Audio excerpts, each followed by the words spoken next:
everybody, it's Kristin, and as promised, I'm going to show you how I put together a pork roast. Now this is not spectacular by any means, and actually the reason I'm doing this is just to show you guys that you don't have to know a bunch of things in order to put together something that would be, you know, quick and easy and ready for you when you get home. So I just thought I would go ahead and show you this. Again, it's really nothing spectacular, but because I opened my big mouth and said it on a video, I'm showing you. So the first thing that I'm going to do is I just have my crock pot out here. This is just your basic crock pot I've talked about before. I'm going to put, this is about a 2.5 pound pork roast.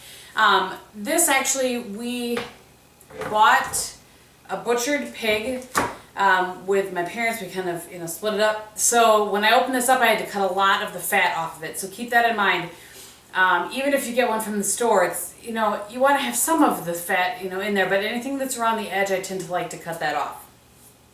So pork roast in there first. And then you're going to put in potatoes. Your choice as far as what kind of potatoes you want. I like to use red potatoes because I think they hold up better when cooking in the crock pot. I think I've mentioned that before. I used to always use russets and peel them and everything, but it's a little bit quicker because you don't have to take the peel off of these. Well, I suppose you don't have to with russets either, but anyway, you don't have to take the peel off of these. And also they just hold up so much better and I think grab onto more flavor. So I'm going to go ahead and put those around the pork roast. And I like to put them around the edge of the pork roast, with the pork roast kind of in the middle. And then I just have one onion cut up here. You certainly could do two, and I have it cut up in kind of big chunks. Well, and one thing I wanted to mention about the potatoes is try to get them in chunks that are even so that they cook evenly, so that when you get home, after this has been in here for 8 hours, the chances of anything being crunchy are pretty slim to none. But you want to just kind of make sure that they're all the same-ish size. It will just help. So the onion, I'm actually going to put the onion directly on top of the pork roast. And I am not, you can do this the night before, by the way. I just was tired last night and decided to do it this morning, and then there would be daylight so I could record it. But if you do it the night before, the juice of what we're going to put in here will get into the meat even more and it will be even better. So I'm going to put the onions right on top of the meat. I want a lot of the flavor of the onion to go down into the pork. And then the last thing I'm going to do, and I showed this in my grocery haul, I use baby carrots. I use it simply for ease. When I cut up our vegetables during the week for Bob and I to take in our lunches, I like to use real carrot, not that these are fake carrots, but I like to use carrot sticks. They just have such a much better flavor. These ones, however, again, ease. You dump these in just as is. So I'm going to dump most of the bag. You could certainly do all of it, but I'm just going to dump most of the bag in there. Now for the juice that you want to put in there, you can do a couple of different things. You could do, I know that it's pork, but you could do chicken broth with some seasonings in it. You can do vegetable broth with seasonings in it. A lot of people will salt and pepper their roast before they put it in here. I don't like a lot of pepper on my pork roast, and there's enough salt in what I'm going to use, which is why I didn't salt that. So this is my favorite, and again, this is easy. This is simple, quick, throw it together in the morning kind of a thing. This is my favorite, and this is the Cookery Gourmet seasoning for pork. And I will actually come up and show it to you. So it looks like this, and I apologize the lighting isn't spectacular. I literally have my Packer blanket over my thing there to block the sun. Anyway, so this is the your Cookery Gourmet mixed seasoning for pork, and they also have one for beef that we really enjoy for beef roasts. And it has other things on the back of it that you could do. I think I just do my own thing as far as what I put in there. It tells you to put celery in there, whatnot. But so I like to use this, and you mix it with 2 cups of water, and then you dump it in there. And this has some stuff in there probably that's not so spectacular for you, but it works for us. Okay, so I'm just going to cut this open. And you mix it with 2 cups of water. And so I have it just in a Pampered Chef. Oof, I have water going everywhere. I'm so professional. And then I have a whisk, and I'm just going to whisk it up.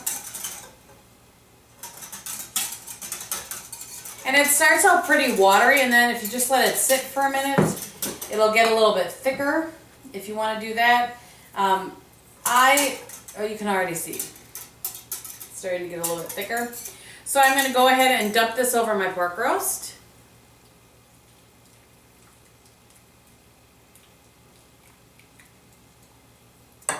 Alright, now all you have to do is put the cover on, plug it in. Raise your hand if you left the house without plugging in the crock pot before. And I'm going to put it over onto low. I'm going to put mine has I can choose low for 8 hours or 10 hours. I'm going to put on for 10 hours just because I'm going to be gone, and then it will go to warm. You certainly could do it on high for 4 or 6 hours. I find that the meat doesn't get quite as tender when you do it on high versus on low, but that's personal preference. So tonight when I come home, I will open it up, show you what it looks like, and yeah, we'll go from there. So I'll see you in a little bit. Okay, so it is now 10-ish hours later, and I'm home from work. And I decided that, you know what, this is just real life, and so my hair's cranked up and I have my comfy clothes on, and it is what it is. So, and if you should hear some rumblings back there, my husband is folding his laundry.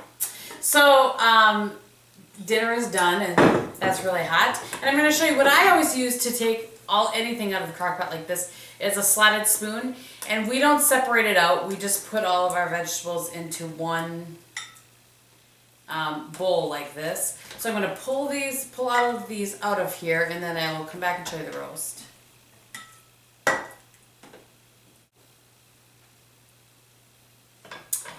Okay, so you can see about how much vegetables there are. Clearly this is way more than Bob and I are going to eat, because even Bob can't eat this much. But we eat a lot of leftovers in our house, so this will, whatever's left reheats very well, so we will do that with the leftovers. And then I'm simply going to use the same spoon to pull out the roast, and it might kind of fall apart on you, which is just fine. And so you can see, and actually I'll walk up there. So you can see how that just pulls up, that it'll just come apart nice and easily. It's really nice and tender. So you could shred this up if you prefer it that way. We just will kind of chunk it up. Okay, so then just a little tip for you is that, you know, there's lots of kind of juice-like gravy in here. We will always save most of that, and whatever is left over of the pork, we store it in that. It helps keep the pork moist when you reheat it, or you can also slice it up and have it on sandwiches, whatever works for you. But that is how we do a crock pot pork roast. Again, nothing spectacular, just very, very simple. I really like that packet. We really like the flavor that's in there, but you certainly could look at the back of the packet, kind of see what the spices are in there, and kind of create your own concoction. They would have a lot less sodium and that sort of thing, but this is what we do, and that's what I wanted to show you. So if you have any questions, go ahead and leave them below. Thank you so much for tuning in and watching, and I will talk to you very soon. Bye!